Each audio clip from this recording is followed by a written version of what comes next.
মিজানুর রহমান আজহারি উনি হচ্ছেন আমার একজন স্বপ্নের পুরুষ, স্বপ্নের মানুষ। অনেক মুফতি, মাওলানা, অনেক প্রমিনেন্ট পারসনরা আমাকে নক দিয়েছে, সরাসরি প্রপোজ করেছে।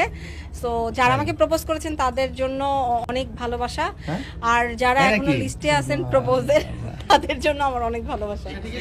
আমার ভাল লাগে সর্বপ্রথম হচ্ছে গিয়ে মিজানুর রহমান আজহারি, আর তারপরে যদি কাউকে ভাল লাগে সেটা হচ্ছে হাফেজ নাজমুস সাকিব।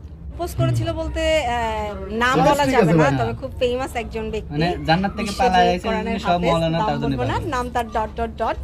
সো উনি আমাকে অনেক পছন্দ করেন, অনেক ভালোবাসেন।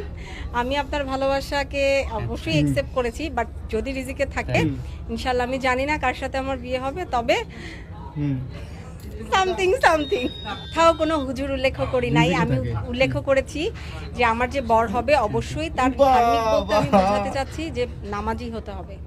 আমি 5 ওয়াক্ত নামাজ পড়ি, আমার হাজবেন্ড 5 ওয়াক্ত নামাজ পড়বে, এটাই তো আমার চাওয়া একজন মুসলিম মেয়ে হিসেবে। তুমি এবং এই যে মহিলাটা অবশ্যই মডেল, তার পোশাক দেখছেন, সে একাই কিন্তু কত ভালো ভালো মাওলানা মিজানুর রহমান আজহারি থেকে শুরু করে আরো মুক্ত অনেকের নাম নিলেন, এদেরকে কিন্তু একবারে কলুষিত করে দেয়।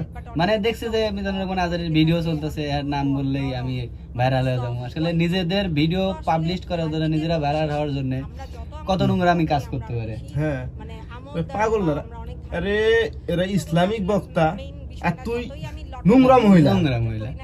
এর জন্য তাদের নাম মুখে নিবি কিসের জন্য? ঠিক আছে, এর জন্য তার স্বপ্নের পুরুষ, তাহলে এই নোংরা মহিলার মুখ থেকে এসব কথা বাইর হয় তো মনে করেন লজ্জাজনক।